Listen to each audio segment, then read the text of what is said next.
हाँ जी, नमस्कार। स्वागत है आपका हमारे यूट्यूब चैनल में। आज हम मनोविज्ञान की पूर्व परीक्षा में आए हुए प्रश्नों की श्रृंखला में भाग नंबर 4 लेकर के आपके सामने उपस्थित हैं। इससे पहले हमने 3 भाग अपलोड कर दिए हैं। अगर वो वीडियोस आपने नहीं देखे हैं तो प्लीज़ उन वीडियोस को पहले ज़रूर देखें। उन वीडियो की लिंक है वो आपको इस वीडियो की डिस्क्रिप्शन से मिल जाएगी, तो पहले जाकर के वो वीडियो ज़रूर देखें। अगर आप हमारे चैनल पर नए हैं या पहली बार पधारे हैं तो प्लीज़ हमारे चैनल को सब्सक्राइब कर लें। सब्सक्राइब करने के बाद में पास में बेल आइकन है उसको भी प्रेस कर लें, ताकि प्रत्येक आने वाले वीडियो का नोटिफिकेशन सबसे पहले आपको प्राप्त हो सके। और इस वीडियो को बनाने में बहुत ज़्यादा मेहनत लगती है, तो इस बिजी शेड्यूल में आपके लिए मैं इतनी मेहनत कर रहा हूँ, तो थोड़ी सी आप भी मेहनत करें। इस वीडियो को ज़्यादा से ज़्यादा शेयर करें, लाइक करें और कमेंट करें। आपकी लाइक ही मुझे थोड़ा सा कार्य करने के लिए उत्साहित करते हैं, मुझे पुनर्बलन देते हैं। तो प्लीज़ प्रत्येक आने वाले वीडियो को लाइक ज़रूर करें और अपने सभी दोस्तों के साथ इस वीडियो को अधिक से अधिक शेयर करें, अपने इस चैनल को अधिक से अधिक शेयर करें, ताकि सबको इसका फ़ायदा मिल सके। तो आज के वीडियो में 2 प्रश्न पत्र हैं। एक तो है आपके इकोनॉमिक के और दूसरा है फिजिक्स का। तो इसके अभी इकोनॉमिक्स जो सब्जेक्ट है उसके 30 प्रश्न पढ़ेंगे, देन उसके बाद में फिजिक्स के 30 प्रश्न है वो अध्ययन करेंगे। प्रत्येक वीडियो में आपके 2-2 प्रश्न पत्र सम्मिलित कर रहा हूँ मैं। प्रत्येक वीडियो के अंदर 60 प्रश्न सम्मिलित कर रहा हूँ, जिससे आप अच्छी तरीके से आप खुद का मूल्यांकन भी कर सकते हैं। तो चलिए शुरू करते हैं आज के वीडियो का पहला प्रश्न। इसमें पहला प्रश्न है, सीखने की प्रक्रिया का क्रम क्या है? सीखने की प्रक्रिया का क्रम क्या है? तो इस प्रश्न का उत्तर होगा 3 नंबर विकल्प CEADB। अर्थात सबसे पहले तो अभिप्रेरक होना चाहिए, जिसको हम कहते हैं मोटिव्स। उसके बाद में होना चाहिए विभिन्न अनुक्रिया करता है वो अभिप्रेरक। देन उसके बाद में जब वो अनुक्रिया करता है तो उसके रास्ते में क्या आती है? अनेक बाधाएं आती है, बहुत सारी बाधाएं आती है। जब वो बहुत सारे प्रयत्न करता है तो उन बाधाओं को क्या करता है? वो सफलता से उसका दूर हटा देता है, अपने रास्ते से उन बाधाओं को दूर कर देता है। तो वो सफल प्रयत्न करता है। उन बहुत सारी प्रयत्न करने में से एक वो ऐसा प्रयत्न होता है जिसमें वो सफल हो जाता है, तो उसके बाद में करेगा वो सफल प्रयत्न। देन उसके बाद में वो अपने लक्ष्य को प्राप्त कर लेगा। तो ये इस प्रश्न का सही उत्तर होगा CEADB। और एक बात, अगर आपने वीडियो शुरू कर लिया है तो प्लीज़ अंत तक ज़रूर देखें। इसमें आपको कुछ सीखने को या कुछ नया मिलेगा। अगर आपने वीडियो शुरू कर लिया तो अंत तक ज़रूर देखें प्लीज़। नेक्स्ट प्रश्न है आपके, अधिगम में कौन सी प्रक्रिया नहीं आती है? अधिगम में कौन सी प्रक्रिया नहीं है? तो इसमें होगा आपका उत्तर 3 नंबर ऑप्शन, परिपक्वन से व्यवहार परिवर्तन। ये अधिगम में नहीं आती है, जबकि व्यवहारगत परिवर्तन होता है, जीवन पर्यंत संचालित प्रक्रिया होती है, अभ्यास व अनुभव द्वारा सीखना ये अधिगम के अंतर्गत प्रक्रिया के अंतर्गत आता है। तो इस प्रश्न का उत्तर होगा 3 नंबर ऑप्शन, विकल्प नंबर 3। अगला प्रश्न है, व्यक्ति तब तक नहीं सीख सकता जब तक वह तत्पर न हो। व्यक्ति तब तक नहीं सीख सकता जब तक वह तत्पर न हो, ये किसने कहा है? ये किसने कहा है? तो तत्परता का नियम आपको सबको पता है कि तत्परता का नियम थॉर्नडाइक ने दिया था। तो ये बात है वो थॉर्नडाइक की नियम से संबंधित मानी जाती है। यानी व्यक्ति जब तक नहीं सीख सकता जब तक वो तब तक नहीं सीख सकता जब तक वो खुद तत्पर नहीं हो सीखने के लिए। जैसे घोड़े को तालाब के पास ले जाया जा सकता है, लेकिन अगर वो पीने का इच्छुक नहीं है या उसको प्यास नहीं लगी है तो हम उसको पिला नहीं सकते ज़बरदस्ती। जब तक वो खुद तत्पर नहीं है तो वो उस कार्य को नहीं कर सकता। तो ये बात है वो थॉर्नडाइक के मुख्य नियम, जो तत्परता का नियम है, उससे संबंधित मानी जाती है। अगला प्रश्न है, अधिगम को प्रभावित करने वाले कारकों में से कौन सा कारक अधिगमकर्ता से संबंधित है? अधिगम को प्रभावित करने वाले कारकों में से कौन सा कारक अधिगमकर्ता से संबंधित है? तो कौन सा है?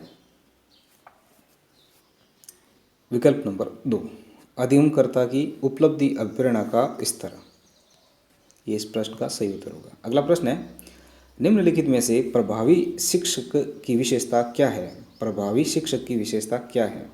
एक जो प्रभावी इफेक्टिव जो टीचर होता है उसकी क्या विशेषता है? तो वो क्या करता है? छात्रों को शिक्षण अधिगम प्रक्रिया में भाग लेने हेतु अभिप्रेरित करता है। जो बच्चे होते हैं उनको शिक्षण अधिगम प्रक्रिया में भाग लेने हेतु क्या करता है? अभिप्रेरित करता है। तो ये इस प्रश्न का सही उत्तर होगा। चलिए अगला प्रश्न है, संवेदना ज्ञान की पहली सीढ़ी है। संवेदना ज्ञान की पहली सीढ़ी है। ये विकास के यह विकास कौन सा है? अर्थात ये कौन सा विकास माना जाएगा? संवेदना ज्ञान की पहली सीढ़ी है, तो ये मानसिक विकास माना जाएगा, ना कि संवेगात्मक विकास। संवेदना ज्ञान की पहली सीढ़ी है, ये मानसिक विकास माना जाएगा। इस प्रश्न का उत्तर होगा विकल्प नंबर 2। चलिए अगला प्रश्न है, निम्न में से किशोरावस्था के सामाजिक विकास को प्रभावित करने वाला वातावरण संबंधी कारक कौन सा है? किशोरावस्था के सामाजिक विकास को प्रभावित करने वाला वातावरण संबंधी कारक है, वो हमें बताना है। तो कौन सा होगा? मानसिक विकास को या सामाजिक विकास को अगर किशोरावस्था के बच्चों को अगर प्रभावित करता है वातावरण संबंधी में, तो वो उसके साथी समूह का प्रभाव माना जाएगा। उनके साथी समूह का प्रभाव है वो वातावरण संबंधी कारक में माने जाते हैं किशोरावस्था के सामाजिक विकास को प्रभावित करने में। तो इस प्रश्न का उत्तर होगा 3 नंबर ऑप्शन। अगला प्रश्न है, कोहलबर्ग के नैतिक विकास के सिद्धांत अनुसार निम्न में से कौन सी अवस्था पश्च पारंपरिक स्तर के अंतर्गत सम्मिलित की जाती है? कौन सी अवस्था है वो पश्च पारंपरिक स्तर के अंतर्गत सम्मिलित की जाती है? कोहलबर्ग ने 3 स्तर बताए हैं, 3 स्तर और 3 स्तर में 6 अवस्थाएं बताई है। तो ये पूछ रहे हैं कि कोहलबर्ग के नैतिक विकास के सिद्धांत अनुसार कौन सी अवस्था है वो पश्च पारंपरिक स्तर के अंतर्गत सम्मिलित की जाती है? तो पश्च पारंपरिक एक तो होता है आपके पूर्व परंपरागत, एक परंपरागत और एक पश्च परंपरागत। तो इसमें पश्च परंपरागत के अंदर इनमें से कौन सा स्तर है वो सम्मिलित किया जाता है?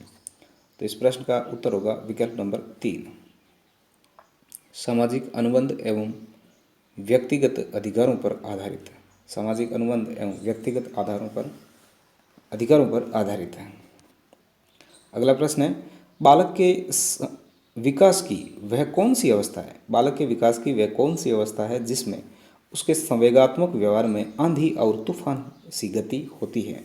तो आंधी और तूफान सी गति बालक के कौन से विकास में मानी जाती है? तो वो किशोरावस्था में मानी जाएगी। तो ये आंधी, तूफान, तनाव और इन सब की अवस्थाओं को किसने माना था? स्टैनले हॉल ने माना था। स्टैनली हॉल ने माना था। अगला है, पियाजे के सिद्धांत अनुसार बालक के संज्ञानात्मक विकास की मूर्त संक्रियात्मक अवस्था का समयकाल क्या है? पियाजे के जो सिद्धांत अनुसार बालक के संज्ञानात्मक विकास की मूर्त संक्रियात्मक अवस्था का समयकाल कौन सा है? तो मूर्त संक्रियात्मक अवस्था आप सबको पता है कि ये 3 नंबर की अवस्था मानी जाती है। तो इसमें सबसे पहले तो आती है 0 से 2 वर्ष, उसके बाद में 2 से 7 वर्ष और फिर 7 से 11 वर्ष। तो 7 से 11 वर्ष है वो इस प्रश्न का सही उत्तर माना जाएगा। तो विकल्प नंबर 3 है वो इस प्रश्न का सही उत्तर हो जाएगा।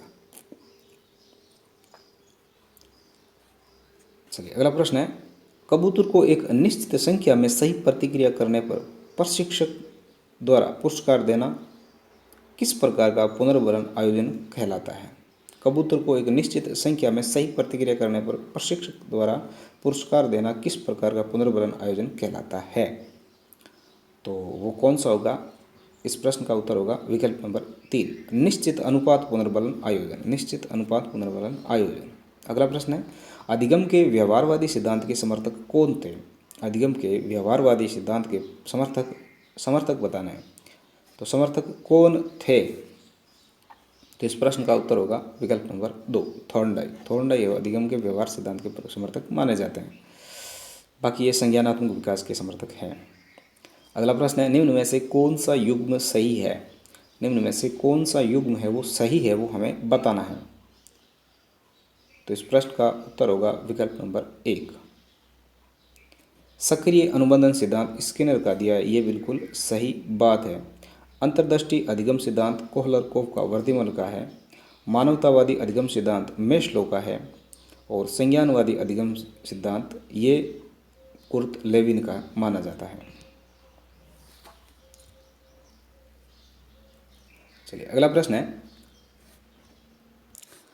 प्रश्न है रॉबर्ट गेने के अनुसार सीखने का सबसे उच्च स्तर कौन सा है। रॉबर्ट गेने के अनुसार सीखने का सबसे उच्च स्तर कौन सा माना जाता है। तो इस प्रश्न का सही उत्तर होगा विकल्प नंबर 2, समस्या समाधान है वो रॉबर्ट गेने के अनुसार सीखने का सबसे उच्च स्तर माना जाता है।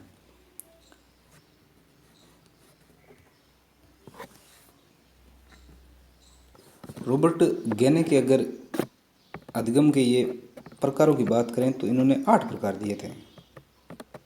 8 प्रकार दिए थे, जिसमें इनकी शॉर्ट ट्रिक की अगर बात करें तो इस तरीके से आप याद कर सकते हो। CR SR सरसा बहु पनिश। CR SR सरसा बहु पनिश। तो इसमें CR का क्या हो जाएगा, CR का हो जाएगा संकेत अधिगम, संकेत अधिगम। SR का हो जाएगा स्टिमुलस रेस्पॉन्स अर्थात उद्दीपक अनुक्रिया, उद्दीपक अनुक्रिया, ठीक है। देन उसके बाद में CR SR श्रृंखला बहुपनिश, तो श्रृंखला का हो जाएगा श्रृंखला, श्रृंखला हो जाएगा श्रृंखला अधिगम, ठीक है। उसके बाद में श्री शाह का शाब्दिक हो जाएगा शाब्दिक अधिगम, शाब्दिक अधिगम सिद्धांत। श्रृंखला बहु अर्थात बहु का हो जाएगा बहु विभेदन, विभेदन अधिगम। देन उसके बाद में हो जाएगा CR SR श्रृंखला बहु पनिश, पनिश। प का हो जाएगा प्रत्यय का अधिगम, नि का हो जाएगा नियम का अधिगम और श का हो जाएगा समस्या समाधान अधिगम। तो ये सबसे उच्च स्तर का आपके नियम माना जाता है रॉबर्ट गेने के नियमों की बात करें तो ये सबसे उच्च स्तर का नियम माना जाता है रॉबर्ट गेने में। तो ये इस प्रश्न का सही उत्तर हो जाएगा समस्या समाधान। CR ये सबसे पहला माना जाता है संकेत अधिगम, सिंगल लर्निंग, ठीक है। अगला प्रश्न है निम्न में से कौन सी अधिगम की विशेषता नहीं है। अधिगम की विशेषता नहीं है तो वो हमें बतानी है। तो अधिगम की कौन सी विशेषता है वो नहीं है। तो इस प्रश्न का सही उत्तर होगा विकल्प नंबर 4, अधिगम मात्र नवीन ज्ञान का अर्जन है। नहीं, मात्र नवीन ज्ञान का अर्जन नहीं है, ये पूर्व ज्ञान से जोड़ करके नए ज्ञान को अर्जित करता है।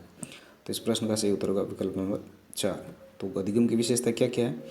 अधिगम जीवन पर्यंत चलने वाली सतत प्रक्रिया है, बिल्कुल जीवन पर्यंत चलता रहता है। अधिगम जन्म के अवस्था से लेकर के जब बच्चा जन्म लेता है तब उस अवस्था से लेकर के मृत्यु पर्यंत ये मृत्यु तक ये वो अधिगम होता रहता है।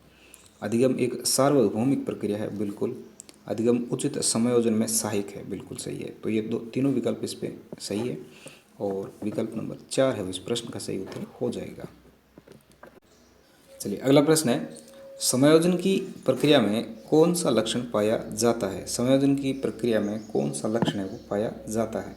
तो इस प्रश्न का सही उत्तर होगा विकल्प नंबर 4, साहसी एवं समस्या समाधान युक्त व्यवहार, ठीक है। अगला प्रश्न है मानसिक स्वास्थ्य वास्तविकता के धरातल पर वातावरण से पर्याप्त सामंजस्य करने की योग्यता है।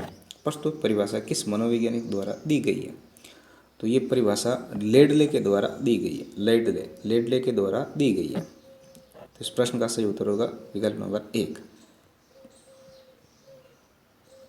अगला प्रश्न है संवेगात्मक बुद्धि पद का प्रयोग सर्वप्रथम अमेरिकन मनोवैज्ञानिक डॉक्टर पीटर सैलोवे एवं डॉक्टर जॉन डी मेयर द्वारा किस वर्ष में किया गया था। तो संवेगात्मक बुद्धि का सबसे पहले प्रयोग है वो पीटर सैलोवे एंड जॉन मेयर ने किया था। तो वो किया था, कब किया था, 1990 में, 1990 के अंदर इसका है वो प्रयोग किया था। तो इस प्रश्न का सही उत्तर होगा विकल्प नंबर 3। और 1995 में है वो इसे आपके डेनियल गोलमेल ने है वो सर्वाधिक प्रसिद्धि दिलाई थी संवेगात्मक बुद्धि ने। अगला प्रश्न है, किशोर के मानसिक स्वास्थ्य को पोषित करने वाले निम्न कारकों में से कौन सा कारक नहीं है? किशोर के मानसिक स्वास्थ्य को पोषित करने वाले कारकों में निम्न में से कौन सा कारक है वो नहीं है? तो इस प्रश्न का सही उत्तर होगा विकल्प नंबर 2, पारिवारिक संघर्ष है वो ये पोषित नहीं है। जबकि परिवार का शांतिपूर्ण वातावरण ये तो बिल्कुल होना चाहिए, शिक्षक का सहानुभूतिपूर्ण व्यवहार ये भी होना चाहिए, और निर्देशन कार्यक्रम ये भी होना चाहिए। पारिवारिक संघर्ष से बच्चे में कुंठा और एक अलग तरह का माहौल है वो मन में अशांति पैदा हो जाती है। अगला प्रश्न है, एक छात्र अर्धवार्षिक परीक्षा में प्रथम आने का लक्ष्य बनाता है किंतु दूसरे छात्रों की प्रतियोगिता के कारण लक्ष्य को प्राप्त करने में असफल रहता है। इससे वह निराश न होकर वार्षिक परीक्षा में पर्याप्त ध्यान देकर अपने लक्ष्य को प्राप्त कर लेता है। ये स्थिति क्या कहलाती है? तो ये स्थिति क्या कहलाती है? इस स्थिति को समायोजन कहते हैं। बच्चा एडजस्टमेंट होना सीख गया है। चलिए अगला प्रश्न है, सूचना प्रक्रिया से संबंधित शिक्षण प्रतिमान कौन सा है? सूचना प्रक्रिया से संबंधित शिक्षण प्रतिमान कौन सा है? तो सूचना प्रक्रिया से संबंधित शिक्षण प्रतिमान है वो संप्रति उपलब्धि प्रतिमान माना जाता है। इस प्रश्न का सही उत्तर होगा विकल्प नंबर 4। अगला प्रश्न है, सांख्यिकीय अभिकर्मित अनुदेशन के प्रस्तोता कौन है? सांख्यिकीय अभिकर्मित अनुदेशन के प्रस्तोता कौन है? तो इस प्रश्न का उत्तर होगा विकल्प number 4, N.A. Crowder. Norman N.A. Crowder है वो सांख्यिकीय अभिकर्मित अनुदेशन के प्रस्तोता माने जाते हैं। रेखीय के B.F. स्किनर। इससे पहले वाले वीडियो में इस प्रश्न से संबंधित प्रश्न आया था, इस टॉपिक से संबंधित प्रश्न आया था, और ये घूम फिर के वापस इसमें प्रस्तोता पूछ लिया है, प्रवर्तक पूछ लिया। तो सांख्यिकीय का तो नॉर्मन एन क्राउडर है, और B.F. स्किनर है वो रेखीय का माना जाता है, रेखीय अभिकर्मित अनुदेशन का। अगला प्रश्न है 120 नंबर, इसमें हमें सुमेलित करना है। तो इसको आप वीडियो को पॉज करके अच्छी तरीके से सुमेलित करें। मैं सीधा उत्तर बता देता हूँ इसका। इस प्रश्न का सही उत्तर होगा विकल्प नंबर 2। इसमें क्या है, ग्राफिक सामग्री है, क्या है, जिसे कहते हैं मानचित्र, ठीक है। और प्रक्षेपित सामग्री इसे कहते हैं स्लाइड, इसे कहते हैं स्लाइड, ठीक है। देन त्रिआयामी जो सामग्री है इसको कहते हैं हम मॉडल, और डिस्प्ले बोर्ड है जो वो बुलेटिन बोर्ड माना जाता है। तो इस प्रश्न का उत्तर होगा विकल्प नंबर 2। कौन सा शिक्षण स्तर अन्य शिक्षण स्तरों को आधार प्रदान करता है? कौन सा शिक्षण स्तर अन्य शिक्षण स्तरों को आधार प्रदान करता है? तो इस प्रश्न का सही उत्तर होगा विकल्प नंबर 2, बोध स्तर शिक्षण, बोध स्तर शिक्षण। अगला प्रश्न है, जब व्यक्तियों का एक समूह आमने सामने एकत्रित होकर मौखिक अंतःक्रिया द्वारा सूचनाओं का आदान प्रदान करते हैं या किसी सामूहिक समस्या पर कोई निर्णय लेते हैं, या तो वो क्या कहलाता है? आमने सामने बैठ करके मौखिक अंतःक्रिया करते हैं और उसके द्वारा सूचनाओं का आदान प्रदान करते हैं, तो वो जो सामूहिक चर्चा होती है वो क्या कहलाती है? तो वो कहलाती है आपके दल परिचर्चा, दल परिचर्चा। अगला प्रश्न है, सरल मॉडल के रूप में संप्रेषण की सही प्रक्रिया क्या है? सरल मॉडल के रूप में संप्रेषण की सही प्रक्रिया क्या है? तो इस प्रश्न का उत्तर होगा विकल्प नंबर 3, संप्रेषण का स्रोत, उसके बाद में संदेश का माध्यम, संदेश प्राप्तकर्ता, और उसके बाद में पृष्ठपोषण। ये इस प्रश्न का सही उत्तर हो जाएगा। संप्रेषण का स्रोत, देन संदेश का माध्यम, संदेश प्राप्तकर्ता और पृष्ठपोषण। अगला प्रश्न है, निम्न में से कौन सा नॉन इम्पैक्ट प्रिंटर है? नॉन इम्पैक्ट प्रिंटर कौन सा है? तो वो आपके लेज़र प्रिंट है, लेज़र प्रिंट है वो नॉन इम्पैक्ट प्रिंटर माना जाता है। जबकि डॉट मैट्रिक्स, ड्रम प्रिंटर और डेजी व्हील ये है वो नॉन इम्पैक्ट प्रिंटर नहीं है। अगला है, ब्रॉडकास्टिंग नेटवर्क किसका उदाहरण है? ब्रॉडकास्टिंग नेटवर्क किसका उदाहरण है? तो ये हो जाएगा point two point topology, point two point topology. इस प्रश्न का सही उत्तर होगा विकल्प नंबर 4। अगला है, निम्न में से कौन शिक्षण अधिगम प्रक्रिया से प्रत्यक्षतः संबंधित नहीं है? शिक्षण अधिगम प्रक्रिया से प्रत्यक्षतः संबंधित नहीं है, तो वो नहीं है CBL, कैल्ट है, CAI है, CMI है, CBL नहीं है। अगला और अंतिम प्रश्न इस प्रश्न पत्र का, निम्न में से कौन सा आईसीटी का पाठ्यक्रम सहगामी उपयोग है? कौन सा आईसीटी का पाठ्यक्रम पाठ्य सहगामी उपयोग है? तो इस प्रश्न का सही उत्तर होगा विकल्प नंबर 4, पाठ्य योजना निर्माण। पाठ्य योजना निर्माण।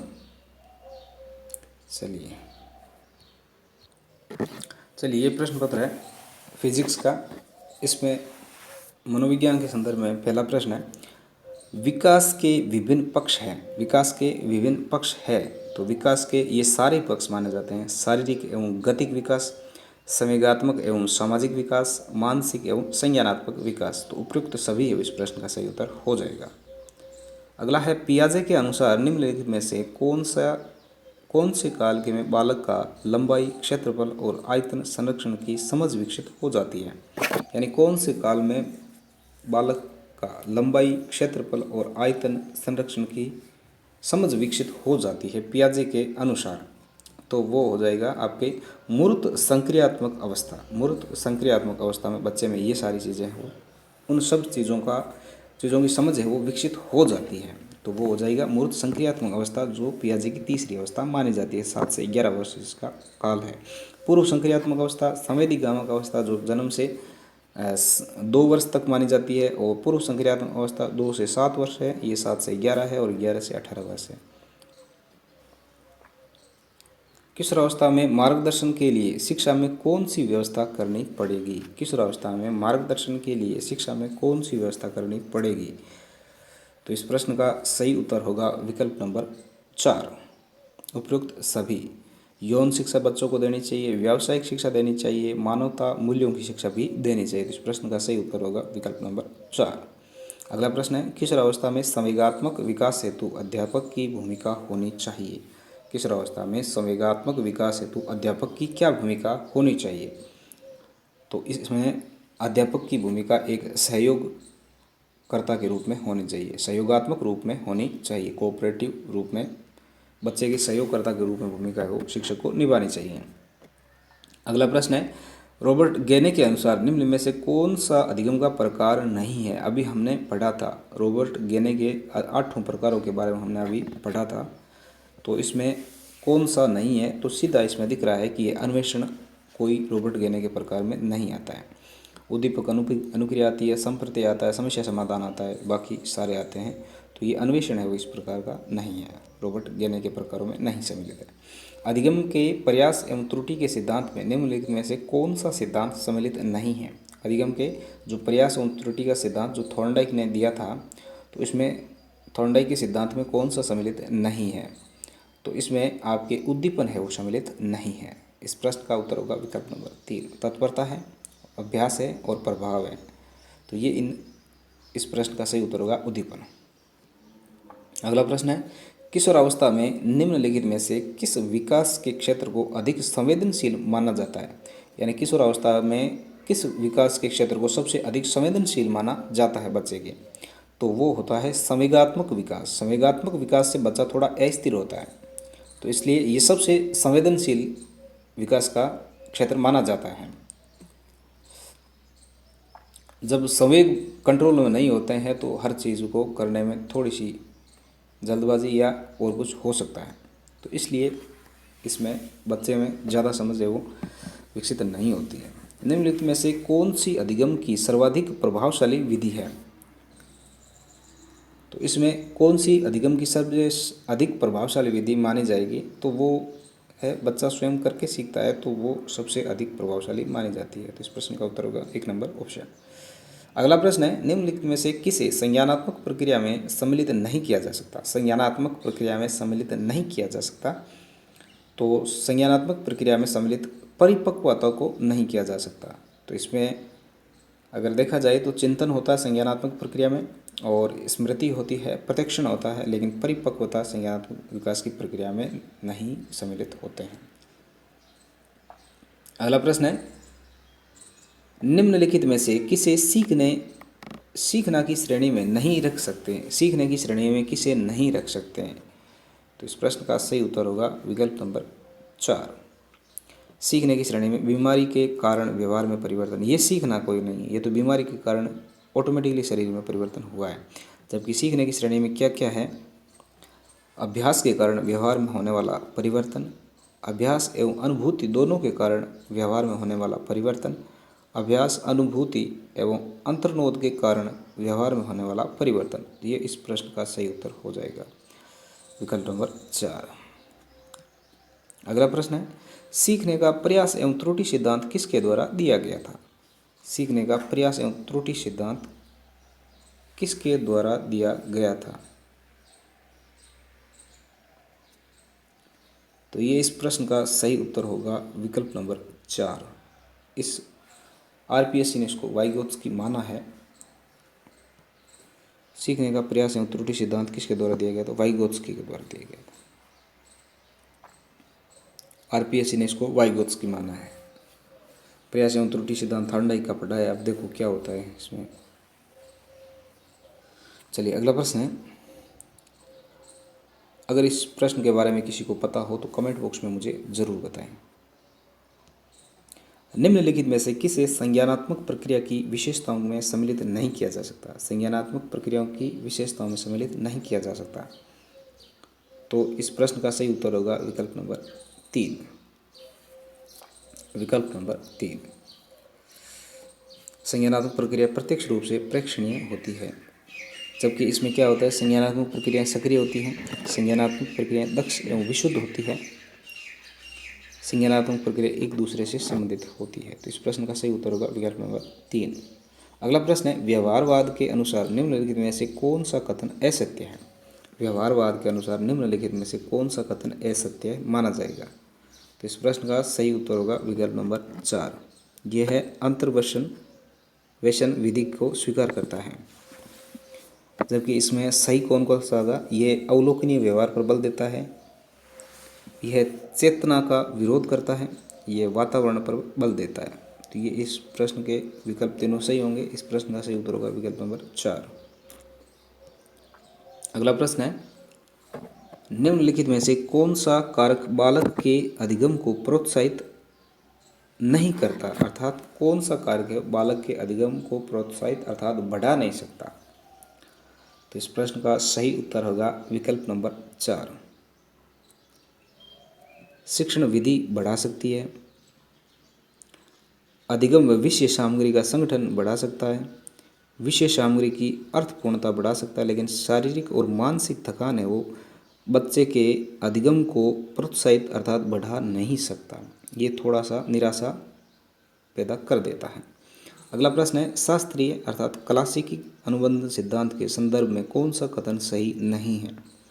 कौन सा कथन है वो सही नहीं है शास्त्रीय अनुबंध सिद्धांत के संदर्भ में? तो इस प्रश्न का सही उत्तर होगा विकल्प नंबर 1।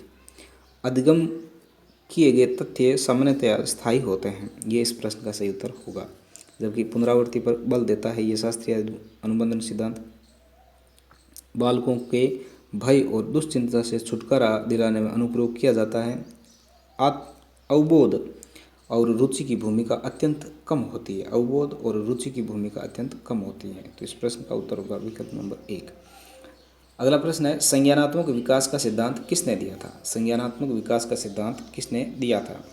तो संज्ञानात्मक विकास का सिद्धांत जीन पियाजे ने दिया था। संज्ञानात्मक विकास का सिद्धांत जीन पियाजे ने दिया था। अगला प्रश्न है, अधिगम को सकारात्मक रूप से प्रभावित करने वाला कारक है। अधिगम को सकारात्मक रूप से प्रभावित करने वाला कारक है तो कौन सा है? अधिगम की परिस्थितियाँ। अधिगम की परिस्थितियाँ है वो अधिगम को सकारात्मक रूप से प्रभावित करने वाला कारक माना जाता है। चलिए अगला प्रश्न है, कोहलबर्ग के अनुसार व्यक्ति का वह स्तर जिसमें उसके दूसरों के प्रति मूल्य, विश्वास, देखभाल और वफादार अर्थात निष्ठावान होना उसके नैतिक निर्णयों पर आधारित होते हैं, तो वह कहलाता है।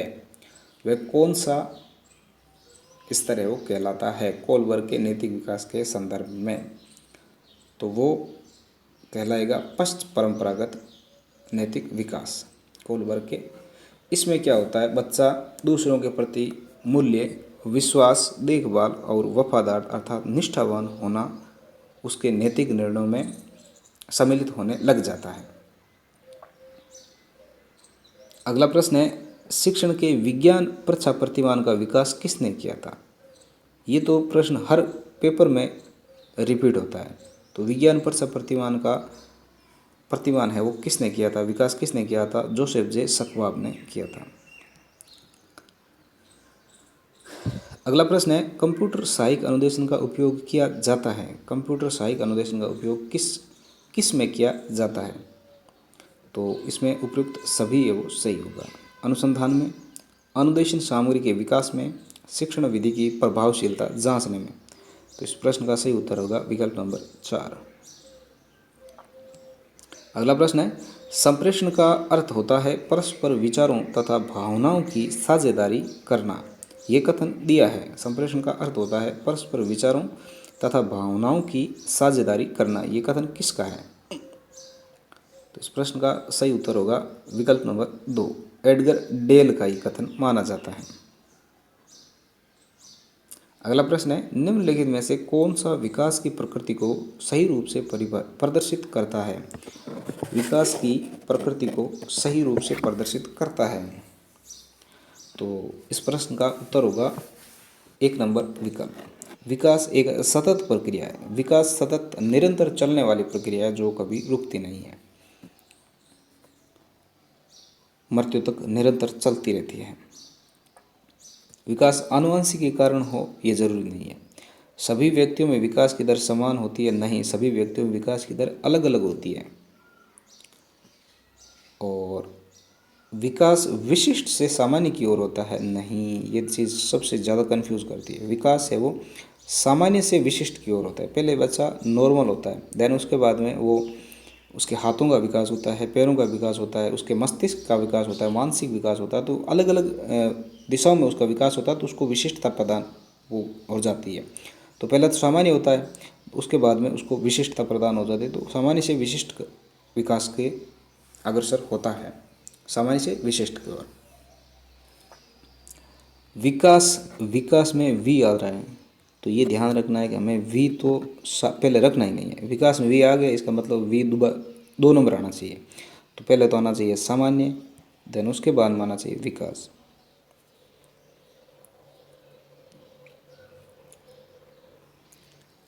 अगला है 116 नंबर प्रश्न, इनमें से कौन सी विशेषता किशोरावस्था की नहीं है? किशोरावस्था की विशेषता इनमें से नहीं है, तो वो हमें बतानी है।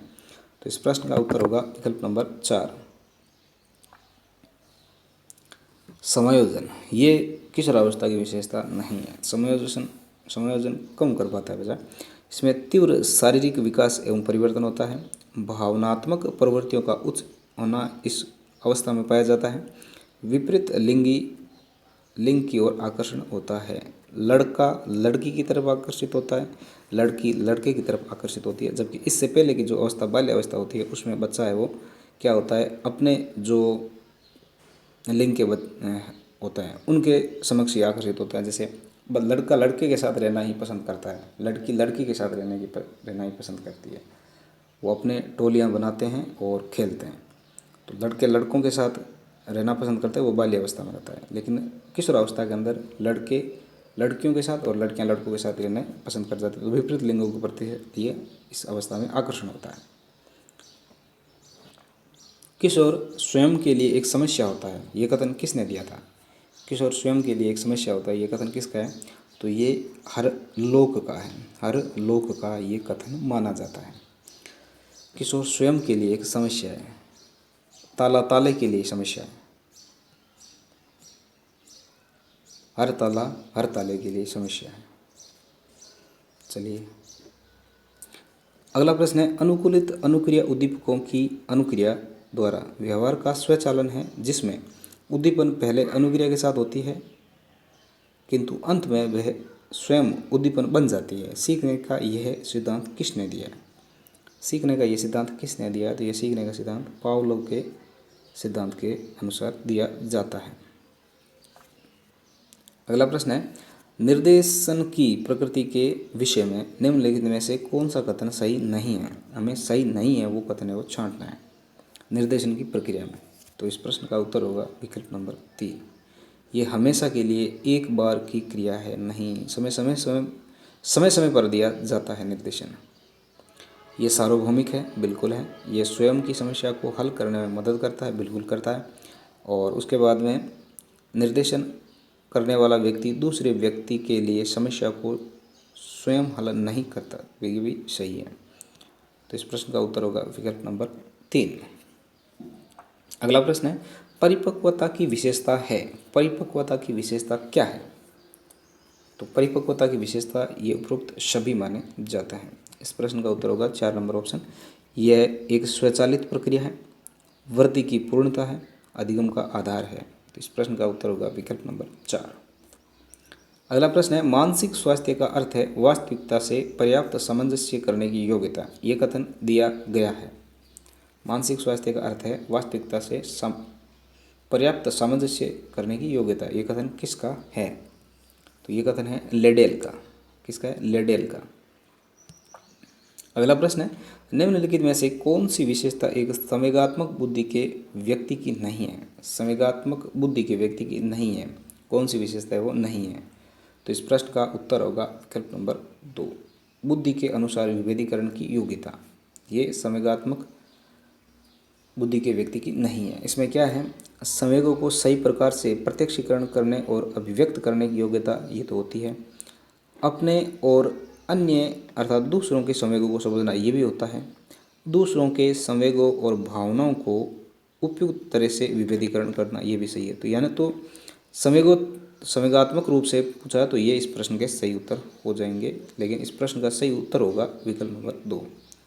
यहाँ बुद्धि की बात हो गई है तो बुद्धि के अनुसार विभेदीकरण करना अर्थात दिमाग से ये बात है वो चल रही है। अगला और अंतिम प्रश्न है आज का, भारत में सृजनात्मक परीक्षण की रचना किसने की थी? भारत में सृजनात्मक परीक्षण की रचना किसने की थी? तो भारत में सृजनात्मक परीक्षण की रचना बाकर मेहंदी ने की थी। किसने की थी? बाकर मेहंदी ने सृजनात्मक परीक्षण की रचना की थी। तो आज के वीडियो में हमने इकोनॉमिक्स और फिजिक्स के कुल 60 प्रश्नों को बहुत ही अच्छे तरीके से अध्ययन किया है। इस वीडियो को ज़्यादा से ज़्यादा शेयर करें और थोड़ा सा लाइक करें। लाइक करने से क्या होता है कि आपके कोई पैसे नहीं कटेंगे और मुझे कोई पैसे मिलेंगे नहीं, ठीक है ना। तो थोड़ा मुझे एक रेनफोर्समेंट मिल जाएगा, पुनर्बलन मिलेगा, इससे मैं और ज़्यादा कार्य करने के लिए मोटिवेट होऊंगा। और आप अपने सभी दोस्तों के साथ इस वीडियो को अधिक से अधिक शेयर करें ताकि सभी को इस चीज़ का फ़ायदा मिल सके। मिलते हैं अगले वीडियो में किन्हीं 2 नए विषय के साथ। तब तक के लिए आप इस वीडियो को ज़्यादा से ज़्यादा देखें और अधिक से अधिक शेयर करें। तब तक के लिए नमस्कार, जय हिंद।